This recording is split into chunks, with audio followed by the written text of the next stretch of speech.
안녕하세요. 오늘 여러분과 함께 살펴볼 자료는요, 고린도 후서 9정에 대한 한 목사님의 설교 발췌문입니다. 이게 초대교회 예루살렘 성도들을 위한 연보, 그러니까 헌금이 배경인데요. 근데 단순히 돈 이야기가 아니라 이 나눔과 헌신에 담긴 좀 더 깊은 영적인 원리들, 이걸 한번 파헤쳐 보려고 합니다.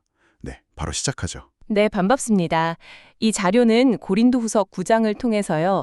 이 주는 행위가 어떻게 하나님의 그 넘치는 은혜, 또 풍성한 영적인 결실로 이어지는지를 잘 보여주고 있어요.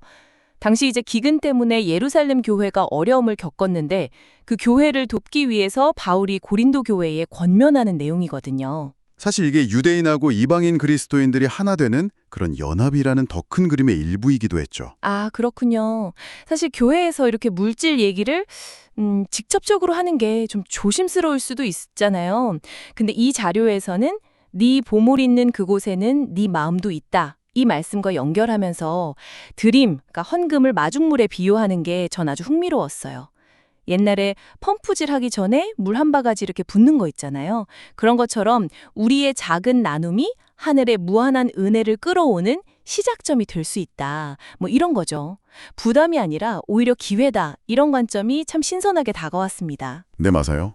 그 마중물 비유가 참 적절하죠.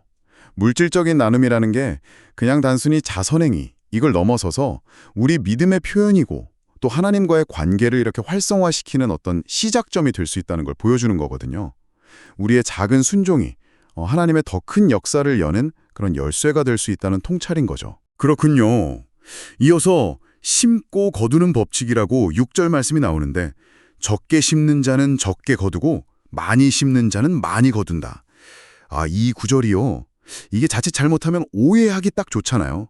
뭐랄까 약간 투자 개념처럼 생각할 수도 있고요. 자료에서는 이 부분을 어떻게 설명하고 있나요? 네, 그거 아주 중요한 지점인데요. 자료에서도 분명히 선을 긋고 있어요. 이게 뭐 얼마를 내면 얼마를 돌려받는다, 이런 식의 기복적인 거래 개념이 절대 아니라는 거죠. 여기서 많이 심는다는 건요, 그 액수가 얼마나 크냐, 이게 아니라 하나님 앞에서 정말 기쁨으로 또 정성을 다하는 그 마음의 태도를 말하는 거예요.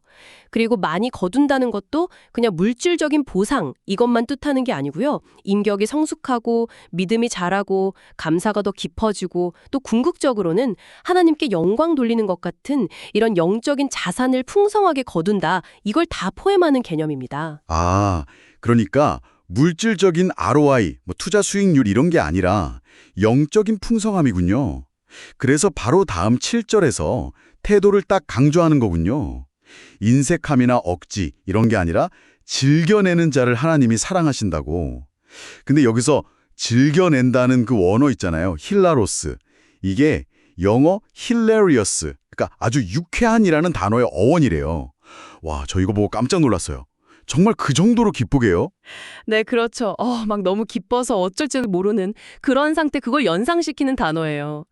이건 어떤 의무감이나 체면 때문에 하는 게 아니라 정말 모든 것이 하나님의 선물이라는 걸 깨달았을 때 마음 깊은 곳에서부터 막 저절로 우러나오는 그런 자발적이면서도 아주 유쾌한 반응인 거죠. 하나님은 바로 그런 마음을 기뻐하신다, 이겁니다. 네. 근데 목사님 사실 현실적으로는 이렇게 나누고 나면 내 생활은 어떡하지? 이런 걱정이 또 들 수 있을 것 같거든요, 솔직히. 여기에 대해서는 어떤 답을 주나요? 네, 그 질문 참 중요하죠. 그 질문에 대해서 자료는 우리의 시선을 우리의 어떤 능력이나 소유, 여기에 두는 게 아니라 공급자이신 하나님께로 돌리게 합니다. 8절을 보면요. 하나님이 능히 모든 은혜를 너희에게 넘치게 하시나니 이는 너희로 모든 일에 항상 모든 것이 넉넉하여 모든 착한 일을 넘치게 하게 하려 하심이라. 이렇게 약속하고 있거든요. 여기 보면 모든이라는 단어가 무려 4번이나 반복돼요. 핵심은 하나님의 능히 하신다. 즉 God is able 이라는 믿음입니다. 하나님이 채워주신다. 이 믿음이군요. 근데 그 목적이 단순히 그냥 내가 넉넉해지고 잘 살기 위한 것만은 아니라고요? 정확합니다. 그 넉넉함의 목적은 바로 모든 착한 일, 그러니까 하나님 나라의 일을 위해서 나누고 섬기는 것을 넘치게 하기 위함이라는 거예요. 우리는 은혜를 이렇게 가둬두는 저수지가 아니라 흘려보내는 통로로 부름받았다. 이런 청지기 의식을 강조하고 있습니다. 마치 아브라함에게 너는 복이 될지라, 복의 근원이 되라고 하셨던 것처럼요. 우리도 복의 통로가 되는 거죠. 아, 복의 통로. 네네. 네. 더 나아가서 10절에서는요. 하나님이 우리에게 먹을 양식, 그러니까 우리의 기본적인 필요죠. 이것뿐만 아니라 심을 씨앗, 즉 나눌 수 있는 재원까지도 공급해 주신다고 말합니다. 그리고 우리가 믿음으로 그 씨앗을 심을 때 하나님은 더 풍성하게 나눌 기회를 주실 뿐 아니라 의의 열매를 맺게 하신다는 거예요.